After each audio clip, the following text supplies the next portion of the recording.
Hello, good morning students. आज अपन एक अपने 12th क्लास के उसी चैप्टर को आगे की ओर बढ़ाते हैं जिसका नाम था अपना क्या, वेव ऑप्टिक्स। अपन पढ़ रहे थे वेव ऑप्टिक्स के अंदर। आपको याद होगा लास्ट में अपन ने सुपरपोजिशन प्रिंसिपल कर लिया था, अध्यारोपण के सिद्धांत को अपन ने क्या कर लिया था, समझ लिया था।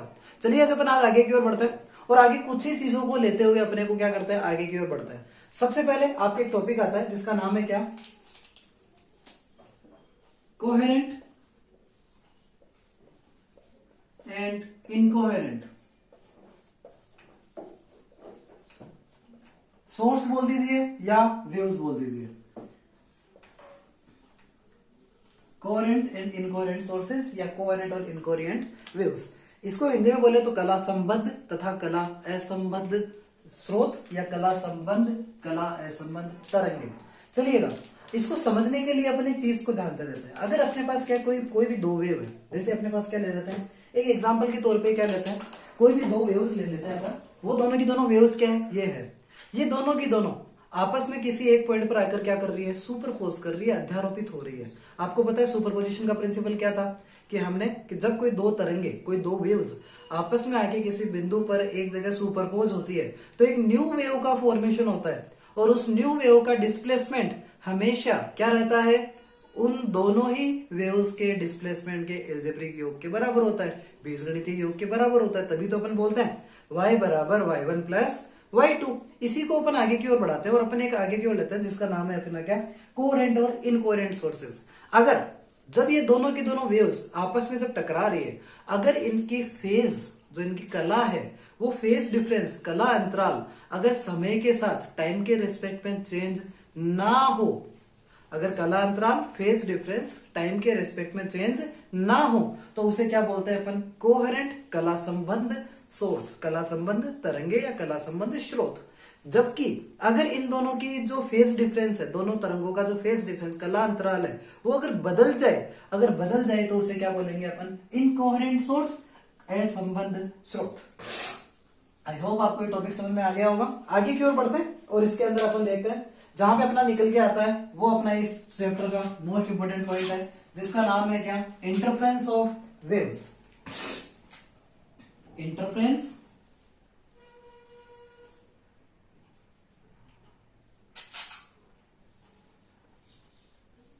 Of two waves.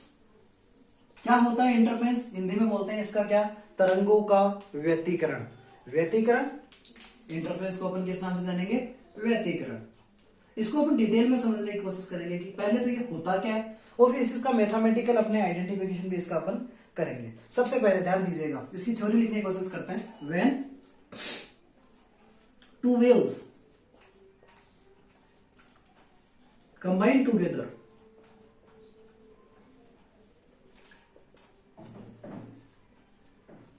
and form a new wave.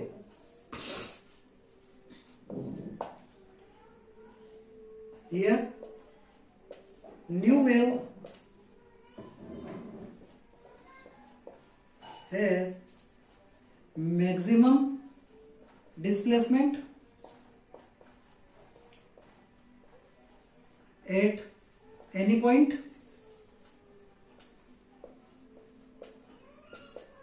and minimum at another. This process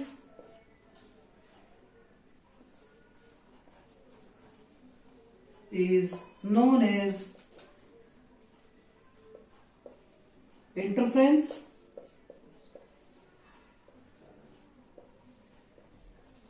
of waves। इस प्रोसेस को अपन किस नाम से जानते हैं, इंटरफेरेंस के नाम से। यानी बोलना क्या चाह रहा हूं उसको ध्यान दीजिएगा कि माना कोई दो वेव्स है, कोई भी दो वेव्स है, वो आपस में किसी एक पॉइंट पर जाके क्या करती है, सुपरपोज कर रही है। इसका डिस्प्लेसमेंट y1 था, इसका डिस्प्लेसमेंट क्या है, y2। सुपरपोज होकर वो क्या बना रही है, न्यू वेव का जनरेशन कर रही है।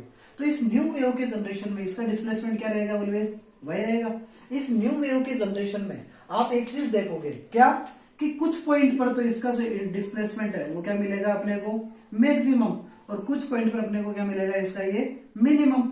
इसी पूरी की पूरी प्रोसेस को अपन किस नाम से जानते हैं, इंटरफेरेंस ऑफ वेव्स तरंगों का व्यतिकरण, यानी जब कोई दो तरंगे आपस में मिलती है तो एक न्यू तरंग का, न्यू वेव का फॉर्मेशन होता है, जिसका डिस्प्लेसमेंट, जिसका विस्थापन कुछ बिंदुओं पर तो अधिकतम प्राप्त होता है, कुछ बिंदुओं पर न्यूनतम प्राप्त होता है। इसी प्रक्रिया को तरंगों का व्यतिकरण, इंटरफेरेंस ऑफ वेव कहते हैं।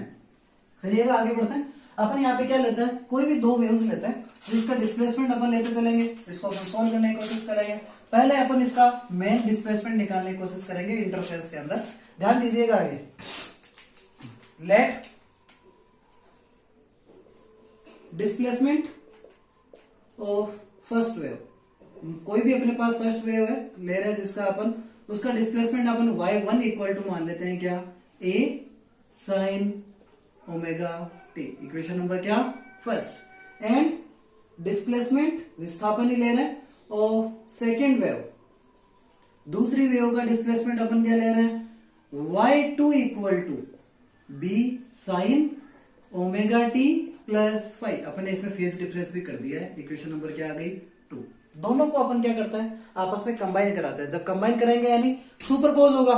इसी सुपरपोजिशन को अगर समझने की ओर देखें तो यहां पर क्या देखने को मिलेगा, जैसे ये दो वेव्स आपस में कंबाइन करेगी तो सुपरपोजिशन प्रिंसिपल क्या बताता है, y equal to y1 plus y2। यहां पे इन दोनों इक्वेशन को लेके आते हैं अपन, क्या हो जाएगा y इक्वल टू y1 की वैल्यू कितनी, a sin omega t plus y2 कितना, वो है अपना b sin omega t plus 5। यहां पर एक फॉर्मूला एप्लीकेबल होगा, कौन सा, साइन a प्लस बी का। यहां पे आपको दो एंगल दिख रहे हैं ना, तो यहां पे अपन क्या करते हैं साइन a प्लस बी अगर ले रहे हैं, फॉर्मूला क्या होता है sine a cos b plus cos a sine b। इसी फॉर्मूले को अगर अपन यहाँ पे अप्लाई करें तो एडिशन में आपको क्या मिलेगा, आप देखिएगा y इक्वल टू, ये वाली प्रोसेस तो ऐसी की ऐसी, a sine omega t plus इसकी जगह b क्या, b तो ऐसा का ऐसा, साइन a की जगह तो क्या रहेगा omega t cos 5 plus b cos omega t sine 5, ये लगेगा sine a cos b cos a sine b, और b दोनों के मल्टीपल में आ गया। इन दोनों इसी इक्वेशन के अंदर एक चीज देखिएगा, यहां पर भी साइन ओमेगा टी है, यहां पर भी कौन है साइन ओमेगा टी, कॉमन निकाल लेते हैं। तो जब साइन ओमेगा टी कॉमन निकलेगा यहां से तो क्या मिलेगा अपने को, y इक्वल टू a, इधर से तो केवल a, इधर से कौन बचेगा b कोस 5, इन दोनों में बचा कौन, बाहर कॉमन में निकल गया था क्या साइन ओमेगा टी, प्लस इधर देखो, इधर भी 5 वाली टर्म को एक साथ कर लेते हैं, b sine 5 cos omega t. अब एक यहाँ पे अपने को क्या लेना पड़ेगा, एजम्पशन करना पड़ेगा। आपको ये एजम्पशन याद है कि अपन यहाँ पे क्यों लेंगे वो भी आपको पता चल जाएगा आगे।